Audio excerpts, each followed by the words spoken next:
Oke, video terakhir untuk minggu ini. Dalil S-Bach pada lensa. S-Bach, S-Bach, gimana sih cara bacanya? Ya, S-Bach aja lah. Oke, adik masih ingat nggak dalil S-Bach pada cermin itu kayak gimana? TikTok, TikTok, TikTok, TikTok, TikTok. Oke, saya harap kalian masih ingat. Kalau memang tidak ingat, silahkan di rewind aja video yang kemarin. Sekarang kita bahas soal dalil S-Bach pada lensa. Sama seperti pada cermin, dalil S-Bach pada lensa itu juga menunjukkan hubungan antara ruang benda dan ruang bayangan ketika terjadi pembentukan bayangan pada lensa. Berikut sifat-sifat bayangan yang terjadi akibat hubungan antara dua ruang itu. Gimana maksudnya? Nah, itu dia. Dalil S-Bach hampir semua sama, kecuali poin nomor 2. Oke. Kalau dicerminkan, bayangan yang dihasilkan akan bersifat nyata dan terbalik bila terbentuk di depan cermin, serta bersifat maya dan tegak apabila terbentuk di belakang cermin.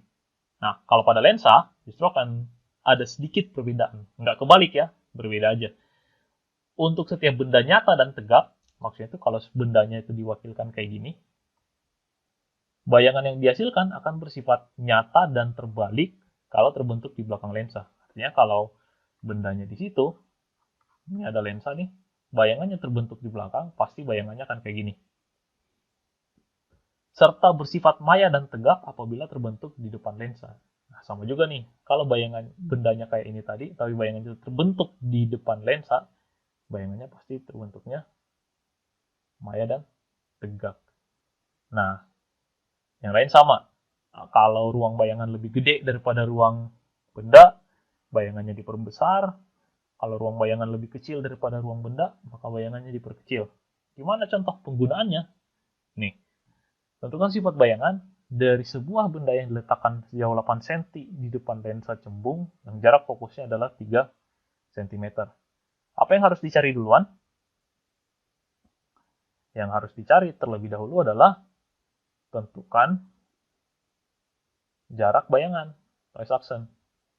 Karena persamaannya adalah 1 per F sama dengan 1 per S plus 1 per S aksen, maka 1 per S aksen sama dengan 1 per F dikurangi 1 per S. 1 per 3, ingat ya, positif, karena lensanya lensa cembung. Dikurangi 1 per 8. Positif juga, kenapa? Bendanya terletak di depan lensa. Ini jadi berapa nih? 38, 24 ya? 24, sorry, ini 24, berarti ini jadi 8. Ini jadi 3. 3 per 24. Berarti 1 per S aksennya adalah 5 per 24 atau S aksennya adalah 24 per 5. Berarti 24 per 5 cm. Itu adalah 4,8 cm. Tandanya positif juga. Artinya bendanya terbentuk di belakang lensa. Kalau bendanya terbentuk di belakang lensa, bayangannya terbentuk di belakang lensa, maka jelas kita sudah punya dua sifat. Nyata dan terbalik. Satu sifat lagi, entah dia diperbesar atau diperkecil. Sekarang kita cek. Kita buat ya lensanya.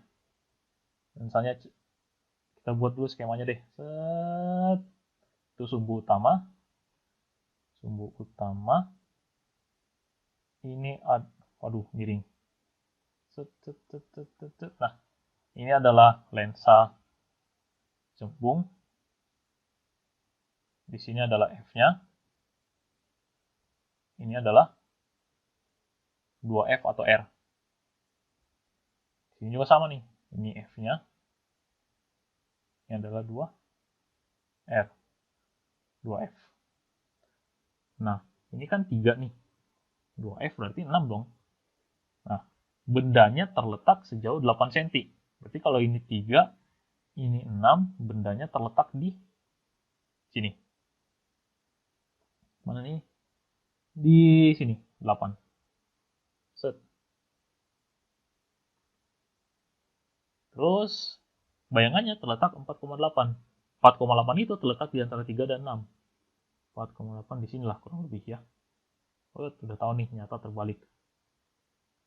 Nah, sekarang kita cek. Bendanya ada di ruang berapa?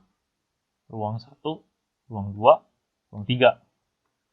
Ruang benda itu adalah 3. Ya, otomatis. Ruang bayangan berapa tuh? Dari sini bisa kelihatan bayangannya ada di ruang 2. Atau kalau pakai rumus X bar juga bisa, 5 kurang 3 jadi 2. Nah, dari sini kelihatan bahwa ruang benda lebih besar dari ruang bayangan. Sehingga kalau kayak gitu, bendanya akan diperkecil.